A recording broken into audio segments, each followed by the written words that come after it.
Hello, and welcome back to our channel. Today, we're journeying to Old Town San Diego, to a place where history is so vivid, it feels like you can almost reach out and touch it. We're standing before a landmark that has been called many things a family Olme. A general store, San Diego's first commercial theater, and even the county courthouse. But to many, it's known by another, more chilling title. The most haunted house in America. This is the Whaley House. To truly understand the stories that echo through these halls, we first need to meet the man who started it all. Thomas Whaley. After finding success as a merchant in San Francisco, he set his sights on the burgeoning community of San Diego. In 1851, he visited and saw immense potential in what was then just a small, dusty settlement. He returned a few years later with his family, ready to make his mark. In 1857, Thomas Whaley completed construction on this beautiful two-story Greek revival home. It was built with bricks fired in his own brickyard right here on the property. It was designed to be more than just a home. It was a statement.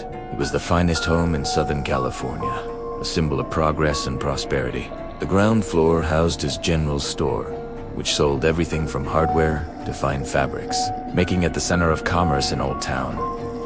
The Whaley family, including his wife Anna and their children, lived upstairs. For a time, it was the picture of a perfect, successful American life. But the history of this land holds a darker side, one that predates the house itself. In 1852, just a few years before the Whaleys laid their foundation, this very spot was the site of a public execution.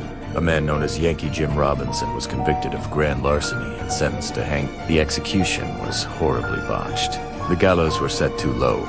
Instead of a quick death, Yankee Jim was slowly and agonizingly struck. Thomas Whaley himself was a spectator at this grim event.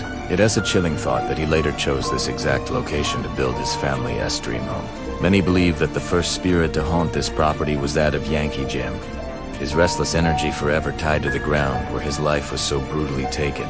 The Whaley family's own story soon became tinged with tragedy. In 1858, just a year after moving in, their 18-month-old son, Thomas Jr., succumbed to scarlet fever in one of the upstairs bedrooms. This devastating loss cast a long shadow over the family. Anna Whaley was said to have never fully recovered from the grief of losing her child.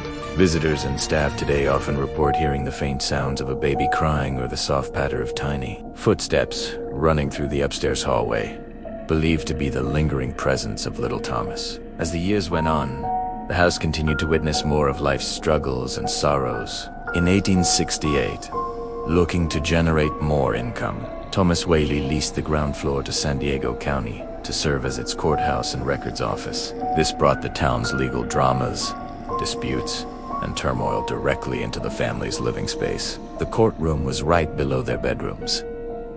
Imagine trying to raise a family while trials were being conducted downstairs. This period, however, only lasted a few years.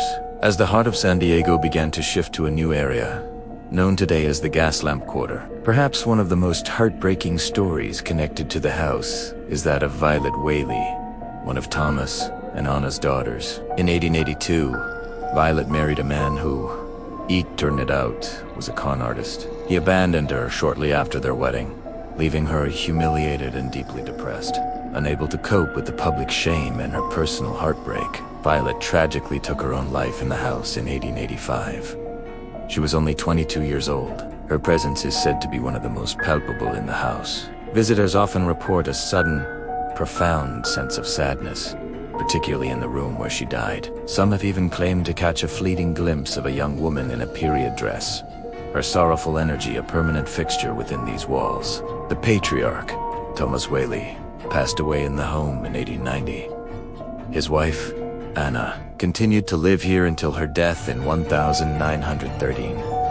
Several of their remaining children also lived out their days within the house. It's as if the family's spirits are woven into the very fabric of the building. The figure of Thomas Whaley himself is often seen, a distinguished man in a frock coat and top hat, usually spotted on the upper landing or in the courtroom. Anna Whaley's spirit is also frequently encountered, a gentle presence, often detected by the faint scent of her lavender perfume wafting through the rooms she once loved. With such a dense history of life, death, and and powerful emotions.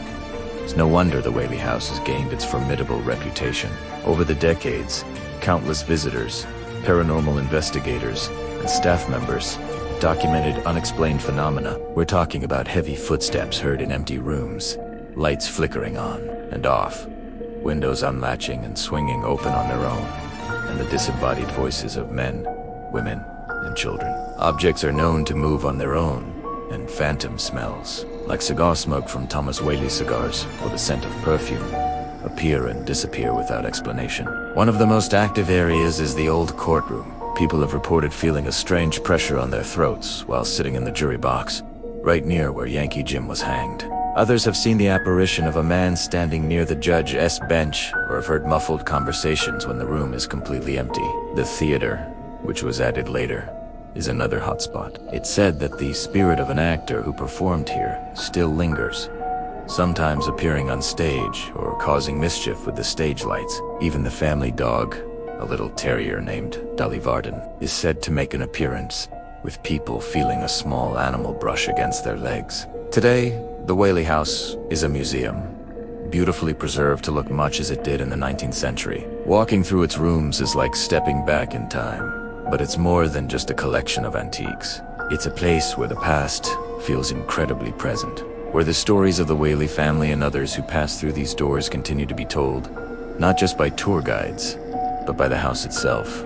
Whether you're a firm believer in the paranormal or a curious skeptic, a visit to the Whaley House is an unforgettable experience. It forces you to consider the idea that some places hold on to the energy of the people and events they've witnessed, creating a timeless bridge between the living and those who came before. So, what do you think? Is the Whaley House truly a portal to the other side, or is it simply a historic home with an incredible and incredibly sad story-to tell? Let me know your thoughts in the comments below. Have you ever visited the Whaley House? If so, did you experience anything unusual? We'd love to hear your stories. Thank you so much for joining us on this tour of America's most haunted house. If you enjoyed this deep dive into history and mystery, please give this video a thumbs up and consider subscribing to the channel for more adventures into the world's most fascinating and sometimes frightening places. We'll see you next time.